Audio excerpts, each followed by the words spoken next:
ఒక్కొక్కసారి ఫస్ట్కు తీయాల్సిన current bill ఒక నెల 2వ తారీఖున, ఒక నెల 5వ తారీఖున, ఒక్కొక్కసారి 10కు తీస్తూ ఉంటారండి. అయితే ఈ విధంగా కరెంట్ బిల్లు లేట్గా తీయడం వలన వినియోగదారుడికి ఏమైనా నష్టం జరుగుతుందా అనేది ఈ వీడియోలో చూద్దామండి. అదే కాకుండా కరెంట్ బిల్ లేట్గా తీయడం వలన తక్కువ రేటు స్లాబ్ నుంచి ఎక్కువ రేటు స్లాబ్లోకి చేంజ్ అయిపోయి కరెంట్ బిల్ ఏమైనా ఎక్కువ వస్తుందో చూద్దామండి. అదేవిధంగా ప్రజెంట్ ఉన్న కరెంట్ బిల్లు స్లాబ్ రేట్స్ అయితే ఉన్నాయో ఇవి కూడా మీకు చూపిస్తూ ఉన్నాను. ఇప్పుడు అసలు కరెంట్ బిల్ ఏ విధంగా క్యాలిక్యులేషన్ చేస్తారో చూద్దామండి. దయచేసి కొంచెం మొబైల్ రొటేట్ చేయండి. ఇదిగోండి ఒకసారి చూడండి.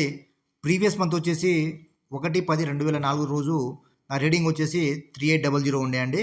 తర్వాత నెక్స్ట్ ఈ మంత్ బిల్లు తీసేటప్పుడు 1/11/2024 రోజు 3958 ఉంది అండి నా రీడింగ్ వచ్చేసి. ఓకేనా?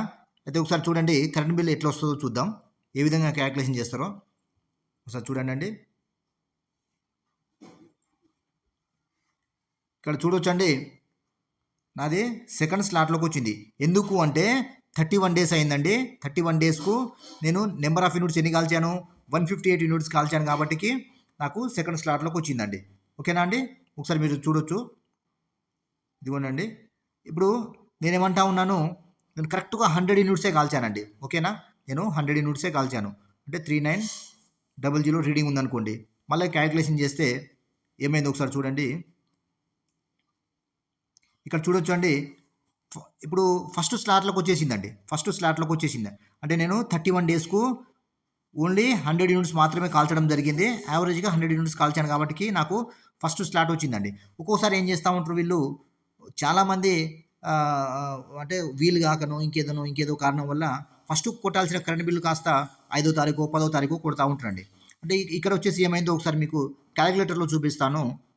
ఇగో 31 డేస్కు నేను 100 యూనిట్స్ కాల్చానండి. అంటే డైలీ ఎన్ని యూనిట్స్ కాల్చాను ఒకసారి మీకు చూపిస్తాను చూడండి. ఇదిగోండి 100 యూనిట్స్ డివైడెడ్ బై 31 అంటే 3.22 యూనిట్స్ కాల్చానండి నేను. 3.22 యూనిట్స్ కాల్చాను. అంటే 3.22 ఇంటూ 31 డేస్. ఓకేనా అండి? 99 పాయింట్ అంటే సంథింగ్ కొంచెం పాయింట్ అంటే 100 యూనిట్స్ కాల్చాను కాబట్టి నాకు ఓన్లీ ఫస్ట్ స్లాట్లోనే ఉంది.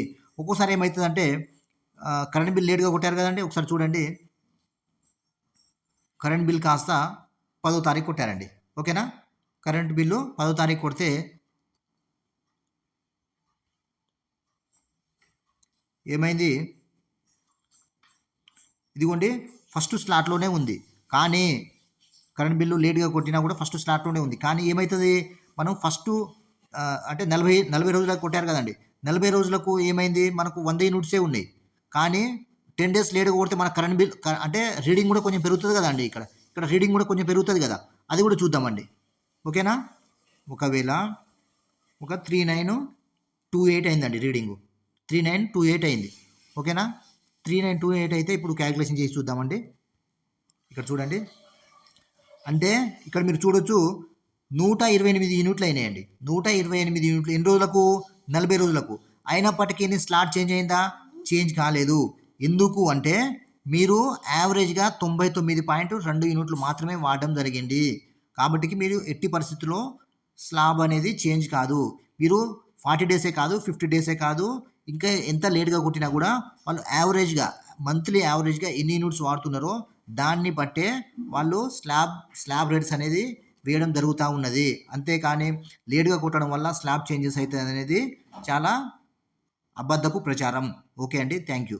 ఏమన్నా ఈ వీడియో కరెక్ట్ మీకు ఏమన్నా నచ్చినట్లయితే మీ వాళ్ళకి తెలిసిన వాళ్ళకు షేర్ చేయండి అండి. ఓకే అండి, థ్యాంక్ యూ.